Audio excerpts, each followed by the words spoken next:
Hello viewers, welcome to জ্ঞান সমগ্র। আজকের এই ভিডিওটিতে আমরা আলোচনা করব আসাম ডিরেক্ট রিক্রুটমেন্ট 2024 এর জন্য গ্রেড 3 এবং গ্রেড 4 এর পরীক্ষার খুব গুরুত্বপূর্ণ 10টি প্রশ্ন উত্তর নিয়ে। তো এই ভিডিওটি হচ্ছে পার্ট 11 অর্থাৎ 11 নম্বর ভিডিও। তো আমাদের টার্গেট সম্পূর্ণ 1000 এমসিকিউস। তো তাহলে চলুন শুরু করা যাক আজকের মূল ভিডিওটি। First questions, who was the first barrister of Assam, অর্থাৎ আসামের প্রথম ব্যারিস্টার কে ছিলেন? অপশনে হলিরাম ডেকা, প্রণব কুমার বড়ুয়া, আনন্দরাম বড়ুয়া, পারুল দাস। তো রাইট আনসার হবে অপশন সি, আনন্দরাম বড়ুয়া। তিনি হচ্ছেন আসামের প্রথম ব্যারিস্টার। পরের প্রশ্ন, Lakshminath Bezbaroa is honoured with Rasaraj by Assam Sahitya Sabha in the year, অর্থাৎ লক্ষ্মীনাথ বেজবরুয়াকে আসাম সাহিত্য সভা কর্তৃক কত সালের রসরাজে সম্মানিত করা হয়? অপশনে 1917, 1922, 1928, 1931। তো অপশন ডি এখানে শুদ্ধ। 1931 সালে লক্ষ্মীনাথ বেজবরুয়াকে রসরাজ উপাধিতে সম্মানিত করা হয় আসাম সাহিত্য সভা কর্তৃক। পরের প্রশ্ন, Srimanta Sankardev was born in the year, অর্থাৎ শ্রীমন্ত শঙ্করদেব জন্মগ্রহণ করেন কত সালে? অপশনে 1252, 1309, 1349, 1449। তো রাইট আনসার হবে 1449 সালে শ্রীমন্ত শঙ্করদেব জন্মগ্রহণ করেছিলেন।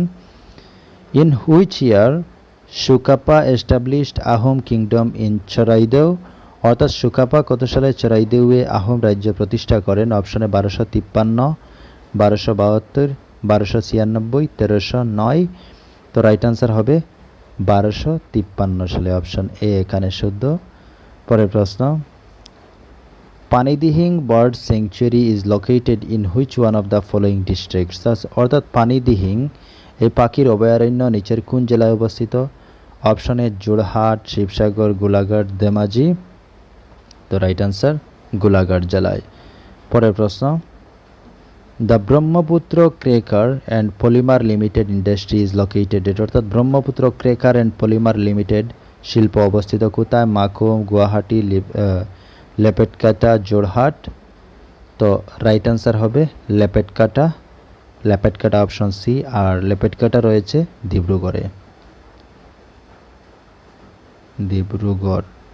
ডিব্রুগড় ডিস্ট্রিক্টে রয়েছে লেপেটকাটা।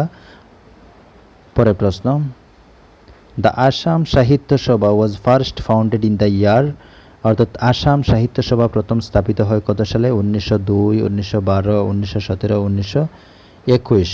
তো রাইট আনসার হবে 1917। তো 1917 সালের ডিসেম্বর মাসে আসাম সাহিত্য সভা প্রতিষ্ঠিত হয়। পরের প্রশ্ন, which one of the following places in the confluence of 3 highly revered pilgrimage for the Hindu, Muslim and Buddhist, অর্থাৎ নিম্নলিখিত স্থানগুলির মধ্যে কোনটি হিন্দু, মুসলিম এবং বৌদ্ধদের জন্য তিনটি অত্যন্ত সম্মানিত তীর্থস্থানের সঙ্গম? অর্থাৎ এখানে পরশুরাম কুণ্ড, ডেকিয়াখোয়া, নামগড়, হাজো, বরপেটা। তো রাইট আনসার হবে হাজো। পরের প্রশ্ন, the Joysagar tank was excavated under the reign of which of the following kings, অর্থাৎ নিচের কোন রাজার আমলে জয়সাগর ট্যাঙ্কটি খনন করা হয়েছিল? অপশনে রুদ্রসিংহ, গদাধর সিংহ, শিব সিংহ, রাজেশ্বর সিংহ। তো রাইট আনসার হবে রুদ্রসিংহ, অপশন এ এখানে শুদ্ধ। পরের প্রশ্ন, চামাংখান ফেস্টিভ্যাল ইজ সেলিব্রেটেড বাই, অর্থাৎ চামাংখান উৎসব পালিত হয় দেউরিজ, বড়োজ, কার্বিজ, গারোজ। তো রাইট আনসার হবে কার্বিজ, অপশন বি সি এখানে শুদ্ধ। তো এই হচ্ছে 10টি প্রশ্ন। তো যদি ভিডিওটি ভালো লাগে অবশ্যই লাইক শেয়ার করবেন, আর পরবর্তী ভিডিওগুলি পাওয়ার জন্য অবশ্যই চ্যানেলটি সাবস্ক্রাইব করে পাশে থাকবেন। ধন্যবাদ।